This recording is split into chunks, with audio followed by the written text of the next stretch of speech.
सियापति रामचंद्र की जय, उमापति महादेव की जय। इस प्रकार श्री हरि के जन्म और कर्म अनेक सुंदर, सुखदायक और बहुत विचित्र हैं। प्रत्येक कल्प में जब जब भगवान अवतार लेते हैं और अनेक प्रकार के सुंदर चरित्र करते हैं, तब तब पवित्र काव्य रचकर उन मुनियों ने कथाओं का वर्णन किया है। उन्हें भांति भांति के अनुपम प्रसंग वर्णन किए हैं, जिन्हें सुनकर चतुर लोग आश्चर्य नहीं करते। महादेव पार्वती को ये बात श्रीहरि के बारे में बता रहे हैं। श्रीहरि अनंत हैं, श्रीहरि कथाएं भी अनंत हैं, जिन्हें साधु बहुत प्रकार से कहते हैं और सुनते हैं। श्री रामचंद्र जी के सुहावने चरित्र करोड़ों कल्पों में भी नहीं गाए जा सकते। पार्वती, यह प्रसंग मैंने तुमको इसीलिए सुनाया है कि हरि की माया ज्ञानी मुनि भी मोहित हो जाते हैं। प्रभु कौतुकी और भक्त हितकारी हैं, सेवा करने से सुलभ और सब दुख को हरने वाले हैं। देवता, मनुष्य और मुनि कोई ऐसा नहीं है जिसे भगवान की प्रबल माया ने मोहित न किया हो। ऐसा मन में विचार कर महामाया के स्वामी श्री भगवान का भजन करना चाहिए। पार्वती, दूसरा कारण सुनो। मैं यह अद्भुत कथा विस्तार से कहता हूँ, जिस कारण अजन्मा निर्गुण रूप रहित ब्रह्म अवध नरेश हुए। जिन प्रभु को वन में भाई लक्ष्मण सहित मुनि वेश में फिरते हुए तुमने देखा था, सौर उनके चरित्र को देखकर पार्वती, तुम सती के शरीर से ऐसे मोह को प्राप्त हो गई थी कि अब तुम्हारी भ्रमरूपी छाया दूर नहीं होनी। अब उन्हीं के चरित्र सुनो तो भ्रमरूपी रोग दूर करने वाले हैं बोल हैं। जो जो लीला इस अवतार में की हैं, सो अपनी बुद्धि के अनुसार कहूँगा। वल्क्य जी कहते हैं, भारद्वाज शिव जी के वचन सुनकर पार्वती जी सकुचाई और स्नेह सहित मुस्काने लगी। तब शिव जी वह अवतार जिस कारण से हुआ था उसका वर्णन करने लगे। मुनीश, यह सब मैं तुमसे कहता हूँ, मन लगाकर सुनो। श्री रामचंद्र जी कथा कलयुग के पापों को हरने वाली, मंगल करने वाली और सुहावनी है। महाराज स्वयंभू मनु शतरूपा रानी, जिनसे मनुष्य की अनोखी सृष्टि हुई है, उनका धर्माचरण बहुत अच्छा था।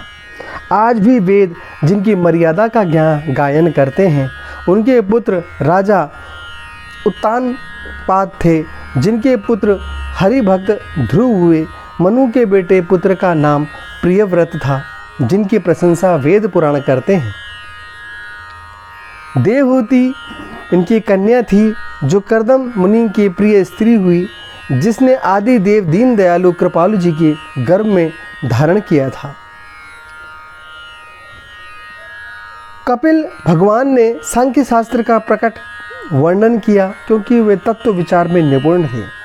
उन स्वयंभू मनु ने बहुत समय तक राज किया, सब प्रकार से प्रभु की आज्ञा का पालन किया। घर में रहते रहते चौथापन आ गया, परंतु विषयों से वैराग्य न हुआ।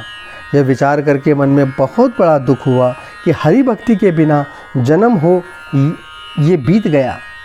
अब मनु जी ने जबरदस्ती पुत्र उत्तानपाद को राज्य दे दिया। आप रानी सहित वन को चल दिए। अति पवित्र और साधक जनों को सिद्ध देने वाले तीर्थों में श्रेष्ठ नमिष नारायण प्रसिद्ध है। वहाँ मुनि और सिद्ध लोग रहते हैं। मनु महाराज मन में प्रसन्न होकर वहीं चले। मार्ग में जाते हुए दोनों धीर ऐसे शोभायमान लगते थे, मानो ज्ञान और भक्ति शरीर धारण किए जा रहे हों। वे गोमती के किनारे जा पहुँचे। प्रसन्न होकर निर्मल मन जल में स्नान किया। धर्म धुरंधर राजश्री जानकर सिद्ध ज्ञानी मुनि उनसे मिलने आए। जहाँ जहाँ सुंदर तीर्थ थे, वह सभी मुनियों ने आदर सहित सत्कार किया। राजा रानी का शरीर दुबला हो गया। मुनियों के समान वस्त्र धारण कर साधुजनों की सभा में पुराण नित्य सुनते थे। 12 अक्षर का सुंदर मंत्र ओम नमो भगवते वासुदेवाय सहित स्नेह सहित जपने लगे। भगवान वासुदेव के चरणों में दोनों राजा रानी का मन भली भांति लग गया। वे शाक, फल, कंद का भोजन और सच्चिदानंद ब्रह्म का स्मरण करते थे। पुनः वे श्रीहरि के निमित्त तप करने लगे, जल के आधार में रहने लगे, फल मूल का आधार भी छोड़ दिया।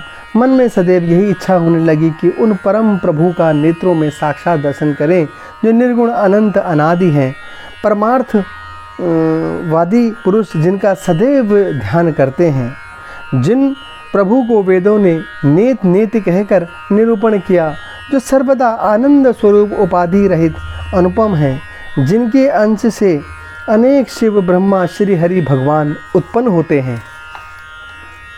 ऐसे प्रभु सेवक के वश में हैं, अपने भक्तों के निमित्त लीला करने के लिए शरीर धारण करते हैं। यदि वेदों का यह वचन सत्य हो तो प्रभु हमारी मनोकामना अवश्य पूरी करेंगे। इस प्रकार 6000 वर्ष जल के आहार से तप करते करते बीत गए। फिर 7000 वर्ष तक वायु के ही आधार से रहे। 10,000 वर्ष तक वह भी छोड़ दिया। एक पैर से दोनों खड़े रहकर अखंड तप देखकर ब्रह्मा हरि महेश बहुत बार मनु के पास आए। वर मांगो कहकर बहुत भांति से उन्होंने लुभाया, पर वे परम धैर्यवान विचलित न हुए। दोनों के शरीर में केवल हड्डियां रह गई, तो भी उनके मन में कुछ पीड़ा नहीं हुई। सर्वज्ञ प्रभु ने अनन्य गति वाले उन दोनों तपस्वी राजा रानी को अपने दास जाना। तब कृपा रूपी अमृत से भरी हुई गंभीर आकाशवाणी हुई कि वर मांगो।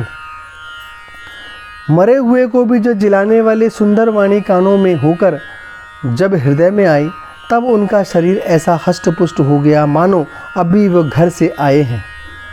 कानों से अमृत के समान वचन सुनकर शरीर पुलकित और प्रफुल्लित हो गया। प्रेम हृदय में नहीं समाता था।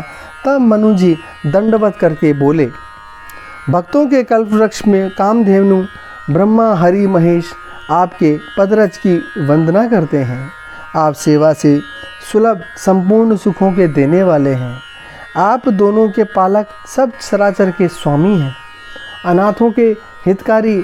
जो हम पर आपका स्नेह है, तो प्रसन्न होकर यह वर दीजिए कि आपका जो स्वरूप शिवजी के मन में वास करता है और जिसके लिए मुनि लोग उपाय करते हैं, जो स्वरूप काक भिषुंडी के मन रूपी मान सरोवर में हंस के समान विहार करता है, निर्गुण सगुण कहकर वेदों में जिनकी प्रशंसा की गई है, शरणागत के दुख भंजन करने वाले, ऐसे कृपा कीजिए कि वह स्वरूप हम अधाकार देखें।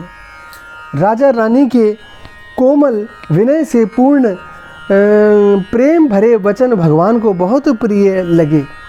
भक्त वत्सल कृपानिधान प्रभु विश्वव्यापी भगवान प्रकट हो गए। नील कमल, नीलमणि, नील घटा वाले मेघ के समान श्याम शरीर की शोभा देखकर करोड़ों कामदेव लज्जित हो गए। उनका मुख शरद के पूर्ण चंद्रमा की कांति के समान छवि की सीमा स्वरूप था। सुंदर कपोल शंख के समान 3 रेखा वाली सुंदर ग्रीवा थी। होठ लाल, दांत और नाक सुंदर थे। चंद्रमा की किरणों को नीचा दिखाने वाली मनोहर हंसी थी। नवीन कमल के समान विशाल नेत्रों की सुंदर शोभा भी चितवन ऐसी सुंदर थी कि मन को हर लेती। कामदेव के धनुष की शोभा को हरने वाली भुक्ति थी। विशाल मस्तक पर तिलक बहुत ही शोभामान और देदीप्यमान हो रहा था। मकराकृत कुंडल, शीश पर रत्न जड़ित मुकुट शोभित था। घूंघर वाले बाल मानो भौरे के झुंड थे। हृदय पे श्री वत्स का चिन्ह, सुंदर बनमाला, जड़ाऊ हार तथा मणियों के आभूषण धारण किए हुए थे। सिंह के समान ऊंचे कंधे, सुंदर यज्ञोपवती धारण किए हुए, भुजाओं पर सुंदर आभूषण बांधे हुए, हाथी के सूंड के समान सुंदर भुजाएं, कमर में तरकश कंधे हुए थे, हाथ में धनुष बाण लिए हुए थे। बिजली को लजाने वाला पीताम्बरी है। उदर पर सुंदर 3 रेखाएं हैं। नाभि ऐसी मनोहर है मानो यमुना जी के भंवरों की शोभा छीन रहे हो।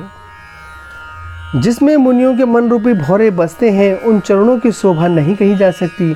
बाएं भाग में सदा अनुकूल रहने वाले शोभा की जगत की मूल कारण आदि शक्ति शोभायमान है।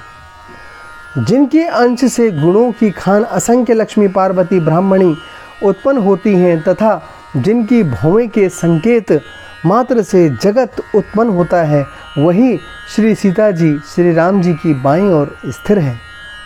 महाराज मनु और शतरूपा शोभा के समुद्र भगवान के अनोखे रूप को आदर सहित टकटकील बांधकर देखते हुए नैया गाते थे। आनंद के मारे देह की सुधि भूल गए और प्रभु के चरण पकड़कर गिर पड़े। तब कृपा निधान प्रभु ने अपने कर कमलों से स्पर्श कर दोनों को उठाया। फिर कृपा निधान भगवान बोले, मुझको बहुत प्रसन्न जानकर, बड़ा दानी मानकर जो मन को भाए वही वर मांग लो।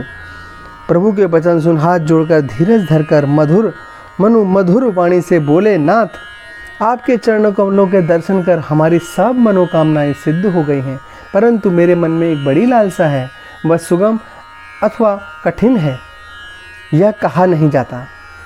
स्वामी, आपके देने में सुगम है, परंतु मुझे अपनी कृपणता ने कठिन जान पड़ती है। जैसे दरिद्र पुरुष कल्प वृक्ष को पाकर भी बहुत संपत्ति मांगने में संकोच करता है, क्योंकि वह उसके प्रभाव को नहीं जानता, उसी प्रकार मेरे मन में संदेह होता है। स्वामी, आप अंतर्यामी हैं, अतः उसे जानते हैं, मेरा मनोरथ पूरा करें। भगवान बोले, राजन, संकोच छोड़कर मुझसे मांगो, मेरे पास कोई वस्तु नहीं जो तुम्हें ना दे सकूं। मनु बोले, दानियों में शिरोमणि कृपा निधान स्वामी, मैं सच्चे भाव से कहता हूं कि मैं आप ही के समान पुत्र चाहता हूं, प्रभु से क्या छिपाऊं। राजा के प्रीति देखकर, अमूल्य वचन सुनकर करुणा निधान भगवान बोले, ऐसा ही हो, मैं अपने समान कहाँ जाकर खोजूंगा, अतः राजन, मैं ही आपका आकर पुत्र बनूंगा।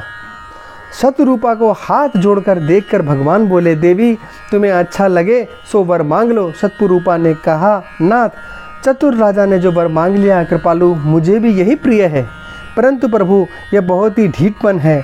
यद्यपि भक्त के हेतु वह भी आपको अच्छा लगता है, क्योंकि आप ब्रह्मादि को उत्पन्न करने वाले हैं, जगत के स्वामी, साक्षात ब्रह्म और अंतर्यामी हैं।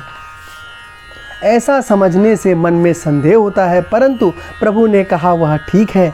नाथ, आपके जो अनन्य भक्त हैं, वो जो सुख पाते हैं, वह जिस गति को प्राप्त होते हैं, प्रभु, वही सुख, वही गति, वही आपके चरणों में स्नेह, वही ज्ञान और वही बर्ताव हमारे लिए कृपा करके दीजिए। शतरूपा रानी की कोमल और गूढ़ वाक्य रचना सुनकर कृपा निधान भगवान हंसकर बोले, जो कुछ अभिलाषा तुम्हारे मन में है वह सब तुमको मैंने दे दिया, इसमें संदेह नहीं है। माता, मेरी कृपा से जो तुम्हारा दिव्य ज्ञान कभी नहीं मिटेगा। मनु ने प्रभु के चरणों को प्रणाम करके फिर कहा, प्रभु, मेरी एक विनती और है, आपके चरणों में मेरी पुत्र विषय ऋण रूपी प्रीति होवे। मुझे कोई मूर्ख ही क्यों ना कहे, जैसे मणि के बिना सांप और जल के बिना मछली नहीं रह सकती, उसी प्रकार मेरा जीवन आपके अधीन रहे। ऐसा वर मांगकर भगवान के चरण पकड़ चुप हो रहे हैं। तब करुणाधन भगवान बोले, ऐसा ही होगा। अब तुम मेरी आज्ञा मानकर इंद्र की राजधानी अमरावती में वास करो। तात, वहाँ परमानंद भोग कर फिर कुछ समय बीत जाने पर तुम अवध के राजा होंगे, तब मैं तुम्हारा पुत्र होऊंगा। इच्छा के अनुसार मनुष्य रूप धारण करके तुम्हारे घर में प्रकट होऊंगा। तात, अपने अंशों समेत देह धारण कर भक्तों को सुख देने वाले चरित्र करूंगा, जिसको आदर सहित सुन भाग्यवान पुरुष माया मोह को छोड़कर भव सागर से तर जाएंगे। जिस आदि शक्ति ने जगत को पैदा किया है, वह मेरी माया भी अवतार लेगी। मैं तुम्हारा मनोरथ पूरा करूंगा। मेरा यह प्रण सत्य है, सत्य है, सत्य है। बारंबार ऐसा कहकर कृपा निधान भगवान अंतर ध्यान हो गए।